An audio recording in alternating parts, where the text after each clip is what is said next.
حدیث پاک میں آتا ہے کہ ملک الموت اترتا ہے، اس کے ساتھ 4 فرشتے ہوتے ہیں۔ وہ چاروں فرشتے آتے ہیں، اس کی پٹائی شروع کر دیتے ہیں۔ ابھی پرسوں یہ حدیث میں نے پڑھی ابن ماجہ میں کہ ملک الموت کہتا ہے ایتھا النفس الخبیثہ کانت فی الجسد الخبیث، اے خبیث روح جو خبیث جسم میں تھی، اخرجی باہر آؤ۔ اب وہ واپس تو ہو نہیں سکتا، اپنے آپ کو روک تو سکتا نہیں، تو وہ حیران پریشان خوف زدہ، تو اس کے جواب میں اس کو ملک الموت کہتا ابشری ابشری بحمیم وغساق وآخر من شکلہ ازواج، تیار ہو جا خوفناک عذاب کے لیے اور کھولتے پانیوں کے لیے، کانٹے دار جھاڑیوں کے لیے اور بے شمار عذاب کی شکلوں کے لیے۔ تو اس کی روح کو جب کھینچتے ہیں تو رگ رگ سے وہ کٹ کٹ کے نکلتی ہے، تو سارا وجود زیر و زبر ہوتا ہے، سکرات کا درد ساری دنیا کے دردوں پر حاوی ہے۔ جب اس کی روح نکلتی ہے اور اس کو لے کر آسمان پر چلتے ہیں تو دروازے پر پہنچتے ہیں تو اندر سے فرشتے پوچھتے ہیں کون ہے؟ کہتے ہیں فلاں فلاں کا بیٹا ہے۔ کا نفس خبیثہ فی الجسد الخبیث، یہ تو وہی بدماش ہے جو بدماش جسم میں تھا، یہ وہ بدبخت روح ہے جو بدبخت جسم میں تھی، اس کے لیے آسمان کے دروازے نہیں کھول سکتے، اسے واپس کر دیا جائے۔ تو آسمان کے دروازے لا تفتح لهم ابواب السماء ولا يدخلون الجنة حتى يلج الجمل في سم الخياط، کہ ان کے لیے آسمان کے دروازے نہیں کھلیں گے اور ان کے لیے جنت کے دروازے نہیں کھلیں گے، پھر یہ وہاں سے نیچے گرائے جاتے ہیں جو اللہ کا قید خانہ ہے سجین۔ وما ادراک ما سجین کتاب مرقوم، وہ تمہیں خبر نہیں کہ وہ کیا خوفناک قید خانہ ہے جو اللہ تعالیٰ نے بنایا ہے، اسے وہاں دھکیل دیا جاتا ہے۔ پھر قیامت تک اس کے لیے انتظار کی گھڑیاں ہیں اور عذاب کی شدت ہے۔ اور جب کوئی نیک آدمی اللہ تعالیٰ کے دربار میں جانے کا اس کا وقت آتا ہے تو اللہ تبارک و تعالیٰ فرماتے ہیں ان الذین قالوا ربنا اللہ ثم استقاموا تتنزل علیہم الملائکۃ الا تخافوا ولا تحزنوا وابشروا بالجنة التي كنتم توعدون نحن اولیاؤکم فی الحیاة الدنیا وفی الآخرہ ولکم فیہا ما تشتہی انفسکم ولکم فیہا ما تدعون نزل من غفور الرحیم۔ جب کوئی نیک مرد عورت کے جانے کا وقت آتا ہے تو اس کے لیے بھی فرشتے آتے ہیں اور آ کر اس کو خوشخبری دیتے ہیں اور آ کر اس کو تسلی دیتے ہیں کہ آپ غم نہ کریں، پیچھے والے بھی آپ کو مل جائیں گے، آپ خوف نہ کریں، آگے ساری منزلیں آپ کے لیے آسان ہیں، آپ کے لیے جنت بھی تیار ہے، رب بھی مہربان ہے۔ اور حدیث پاک میں آتا ہے کہ ملک الموت اور 4 فرشتے آتے ہیں، وہ 4 فرشتے اس کو سہلاتے ہیں، دباتے ہیں کہ موت کا درد اسے محسوس نہ ہو۔ اور ملک الموت فرماتے ہیں ایتھا النفس الحمیدہ کانت فی الجسد الحمید اخرجی، اے نیک روح جو نیک جسم میں تھی باہر آؤ۔ کیا کرو؟ وابشری بروح وریحان ورب راض عنک غیر غضبان، آپ کو بشارت ہو آپ کے لیے جنت تیار ہو چکی ہے اور وہاں کی ساری نعمتیں آپ کے لیے میسر ہو چکی ہیں اور اللہ آپ پہ راضی ہو چکا ہے اور اللہ آپ پہ خوش ہو چکا ہے۔ اس پر اس کی روح کو نکالا جاتا ہے، پھر سارے فرشتے اس کو استقبال کے ساتھ جب آسمان پر لے جاتے ہیں تو اندر سے پوچھتے ہیں کون ہے؟ کہ فلاں فلاں کا بیٹا، فلاں فلاں کی بیٹی۔ کہتے ہیں نفس حمیدہ فی جسد حمید، یہ تو نیک روح تھی جو نیک جسم میں تھی، مرحبا بہی، اس کو ہم سب استقبال کس کا کرتے ہیں۔ اور ایک دم آسمان کے دروازے کھلتے ہیں، پھر وہ پہلا دوسرا تیسرا چوتھا سارے آسمان پار کرتا ہوا اللہ پاک کے عرش کے نیچے کے جا کر، مرد ہے یا عورت، وہاں جا کر سجدے میں سر رکھتا ہے اور اللہ تعالیٰ فرماتے ہیں ہاں اس نے ہمیں خوش کیا، ہم اسے خوش کریں گے، اور اس کو عافیت کے ساتھ وہاں آسمان میں، پہلے آسمان سے لے کر اللہ کے عرش تک یہ سب ویٹنگ روم بنے ہوئے ہیں جہاں اللہ اپنے اپنے درجات کے مطابق جنت والوں کو ٹھہراتا ہے، اور وہ انتظار گاہ ہے اور وقت ختم ہو جاتا ہے، لہٰذا انتظار کی جو تکلیف ہے وہ بھی ختم ہو جاتی ہے۔ وقت ختم تو انتظار کا احساس ختم، اور ٹائم کے گزرنے کا احساس ختم. تو جیسے اصحاب کہف کو اللہ نے غار میں داخل کر کے تو غار کے اندر سے وقت کو نکال کے باہر پھینک دیا. باہر 300 سال گزرے، اندر آدھا ہی دن گزرا تھا. وہ جب اٹھے ہیں تو وہ 25 برس کا نوجوان 325 سال کا ہو کے نہیں اٹھا، وہ 25 سال کی عمر میں اٹھا ہے. نہ ناخن بڑا ہے، نہ مونچھیں بڑی ہیں، نہ ان کی داڑیاں لمبی ہوئی ہیں، چونکہ تو زندہ تھے، مر نہیں گئے تھے. تو زندہ کے تو بال بھی بڑھتے ہیں، ناخن بھی بڑھتے ہیں، لیکن وہ اس طرح اٹھے کہ 300 برس گزر گئے اور 25 برس کا نوجوان 25 سال کی عمر میں اٹھا ہے، 20 برس کا 20 برس کی عمر میں اٹھا ہے. اور وہ کہنے لگے کم لبثنا، بھئی کتنا ٹھہرے ہیں؟ یومن او بعض یومن، لگتا ہے کوئی دن آدھا دن ٹھہرے ہیں. وہ صحیح کہہ رہے تھے. باہر اللہ تعالیٰ نے وقت کی گھڑی کو چلائے رکھا اور اندر غار میں اس کو سوئچ آف کر دیا، نکال دیا کہ یہاں وقت کو داخل نہیں ہونے دیا. تو وقت کے گزرنے سے جو بھی اثرات مرتب ہوتے ہیں وہ ان پر مرتب نہیں ہوئے. تو وہ 20 آدھا ہی دن کے بعد اٹھے ہیں. باہر 300 سال، اندر آدھا دن. یہی کچھ اللہ تبارک و تعالیٰ برزخ میں کر دیتا ہے، وقت کو ختم کر دیتا ہے، گزرنے کا احساس نہیں ہوتا ہے. تو اس طرح میرے عزیزو، یہ 2 موتیں ہر انسان دیکھتا ہے. یا وہ جنت کے فرشتوں کا استقبال دیکھتا ہے یا جہنم کے فرشتوں کی مار اور پٹائی کو سہتا ہے. رابعہ بصری رحمۃ اللہ علیہ کا انتقال ہونے لگا تو انہوں نے رات کو فوت ہوئی تو انہوں نے اپنی خادمہ کو بلا کے فرمایا کہ کسی کو بتانا نہیں، جب میں مر جاؤں تو پڑوس میں 2-4 کو بلا کر نا میرا جنازہ پڑھوا دینا، اور جس کرتے میں تہجد پڑھتی تھی وہی میرا کفن بنا دینا، اور صبح بے شک لوگوں کو بتا دینا، میرے مرنے کے بعد میری میت کو رکھنا نہیں، فوراً دبا دینا.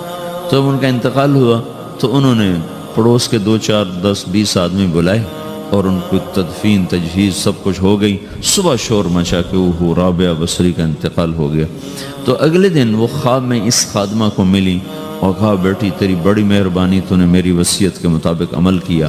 اس نے دیکھا کہ انہوں نے ایک خوبصورت سبز لباس پہنا ہوا ہے. تو وہ فرمانے لگی، انہوں نے سوال کیا کہ آپ کے ساتھ قبر میں کیا ہوا؟ تو وہ کہنے لگی کہ میرے پاس منکر نکیر آئے تھے اور مجھ سے کہنے لگے من رب کی، تیرا رب کون ہے؟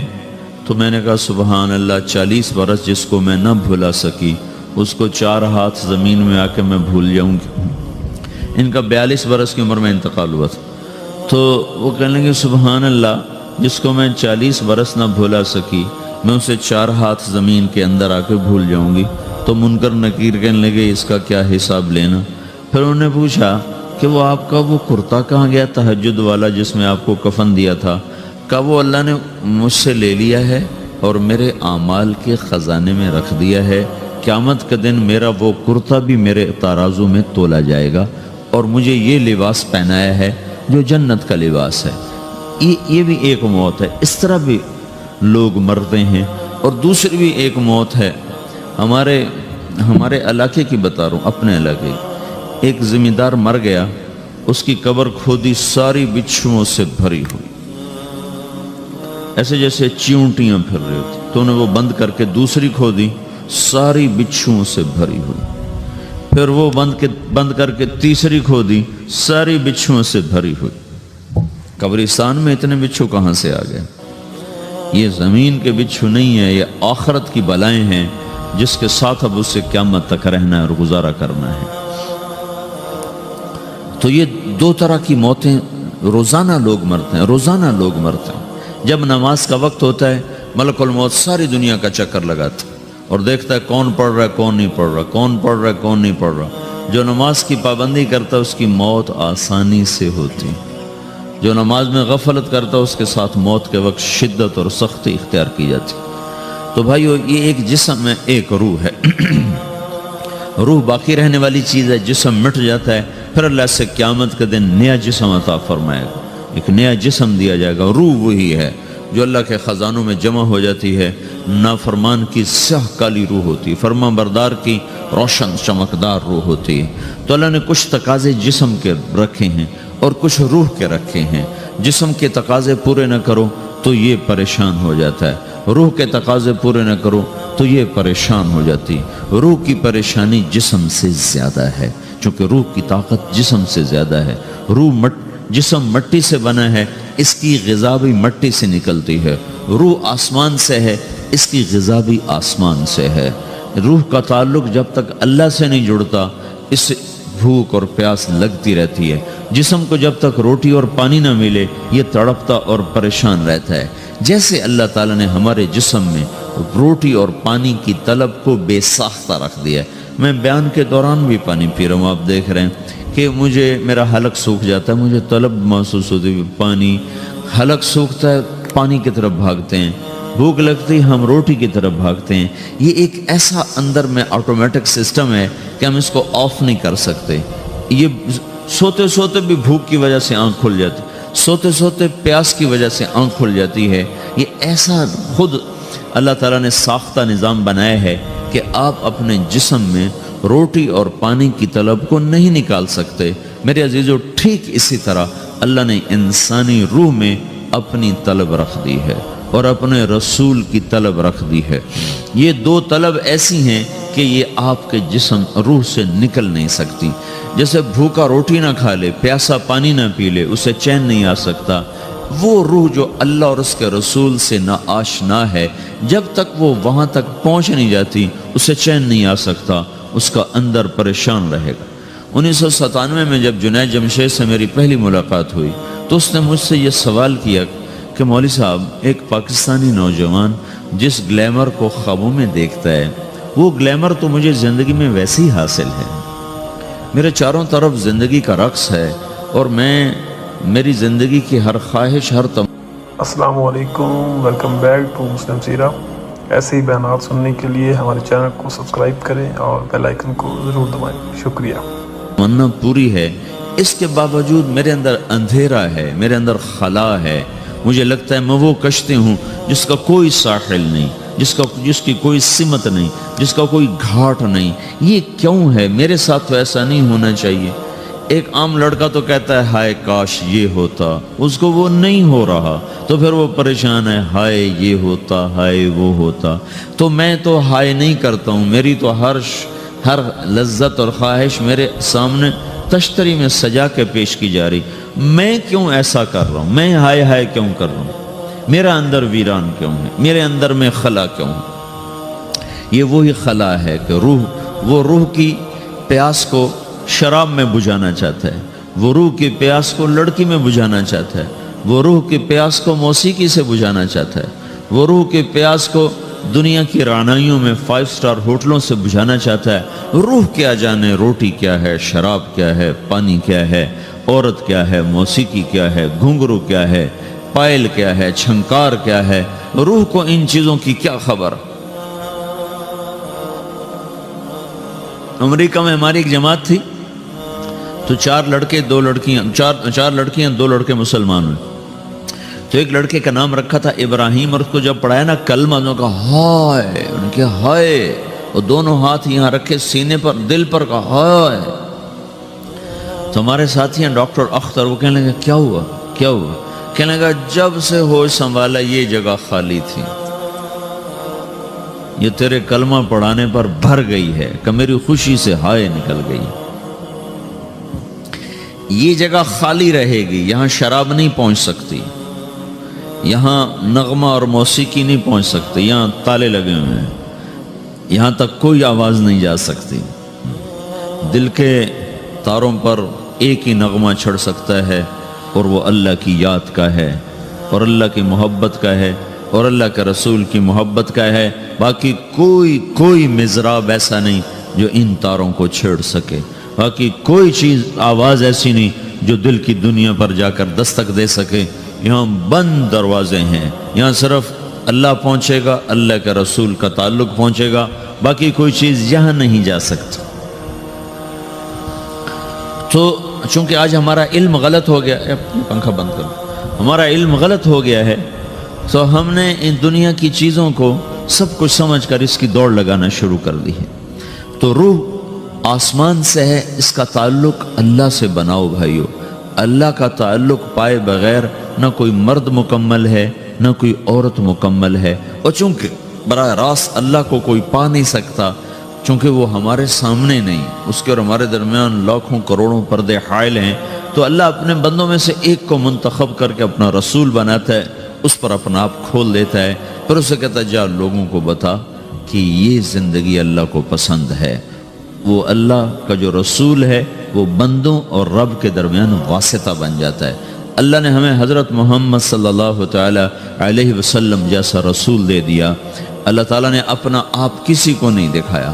موسیٰ علیہ السلام پہ ایک تجلی پڑی، ان کو 40 دن ہوش نہیں آیا، 40 دن اللہ سے ضد کرنے لگے، رب ارنی انظر الیک، یا اللہ میں تجھے دیکھنا چاہتا ہوں۔ اللہ تعالیٰ نے کہا موسیٰ یہ ہو نہیں سکتا۔ موسیٰ علیہ السلام اللہ کے نبی نے فرمایا لاڈلے نبی تھے، اللہ پاک سے ضد کر لیا کرتے تھے۔ پھر کہنے لگے نہیں یا اللہ میں نے ایک دفعہ تو ضرور دیکھنا ہے۔ تو اللہ تعالیٰ نے کہا اچھا تم ایسا کرو، میں طور پہ تجلی ڈالوں گا، فَإِنِ اسْتَقَرَّ مَكَانَهُ فَسَوْفَ تَرَانِي، تو میں تجلی ڈالتا ہوں طور پر، اگر طور کھڑا رہا تو تو بھی دیکھ لے گا۔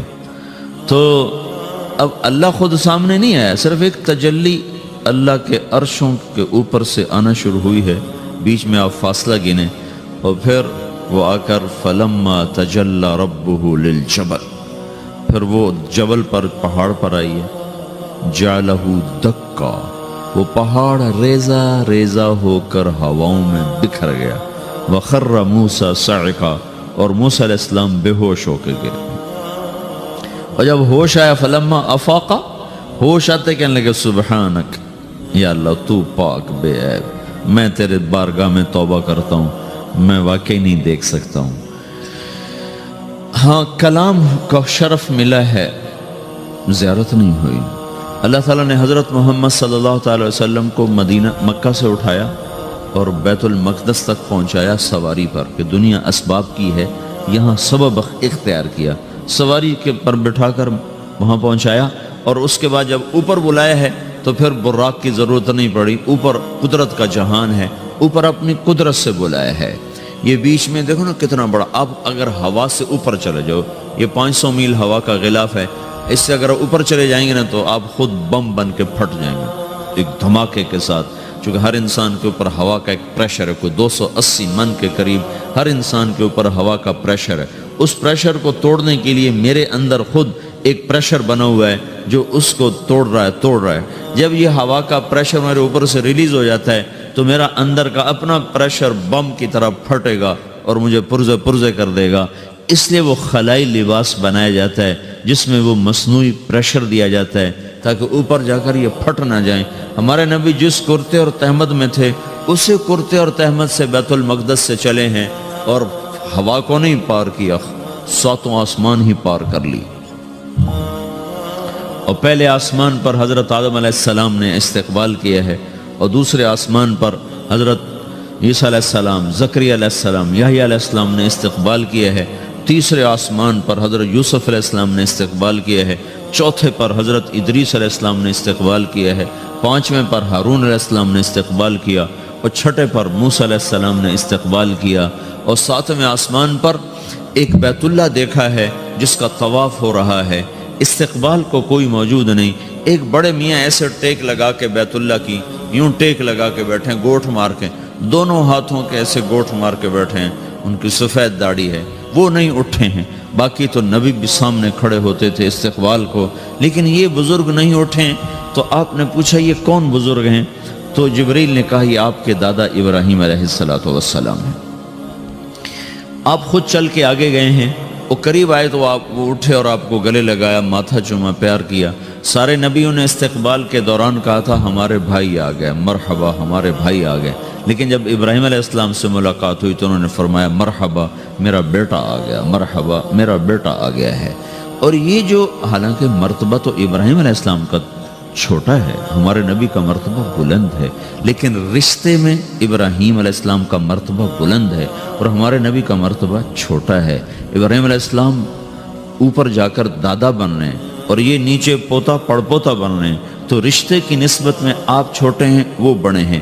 مرتبے اور مقام میں تو اللہ کے بعد آپ کا اور آپ کے سامنے کوئی ہے نہیں، بس اوپر اللہ اور نیچے اللہ کا رسول ہے، باقی سبھی نیچے ہیں۔ لیکن یہ امت کو سبق دینا تھا کہ اللہ تعالیٰ کو معلوم تھا کہ آنے والی یہ جو نسل ہے یہ ماں باپ کے نافرمان ہوں گی، چونکہ انہیں صرف پیسہ کمانا، آپ کا بھی قصور نہیں، آپ کو ٹیکسٹائل سکھائی جا رہی، کوئی ماں باپ کی تعظیم تو نہیں سکھائی جا رہی ہے۔ اور خود آپ کے ماں باپ نے آپ کو نہیں بتایا کہ ماں کسے کہتے ہیں، باپ کسے کہتے ہیں۔ جس چیز نے بتانا تھا وہ آپ نے پڑھا نہیں، وہ تو دین نے بتانا تھا، قرآن نے بتانا تھا، سیرت نبی نے بتانا۔ وہ سیرت آپ نے پڑھی نہیں، قرآن آپ نے پڑھا نہیں۔ آپ کا سارا زور لگا پہلے وہ ایف ایس سی کو پاس کرنے میں، پھر ٹیکسٹائل میں آ گیا تو اب دھاگا کیسے بنتا ہے۔ آپ کا سارا علم ہے کہ دھاگا کیسے بنتا ہے۔ یہ علم آپ نہیں پڑھ رہے کہ انسان کیسے بنتا ہے، یہ مشین کیسے چلتی ہے، آپ یہ سیکھ رہے ہیں۔ یہ انسان کیسے چلے یہ کسی ادارے میں نہیں سکھایا جا رہا۔ وہ اداروں کا یہ موضوع ہی نہیں کہ انسان بناؤ، اداروں کا موضوع ہے بس روبوٹ بناؤ جنہیں بس دھاگا بنانا آتا ہو، کسی کو دوائی بنانی آتی ہو، کسی کو حل بنانا آتا ہو، کسی کو بم بنانا آتا ہو، کسی کو کپڑا بنانا آتا ہو، کسی کو لوہا بنانا آتا ہو،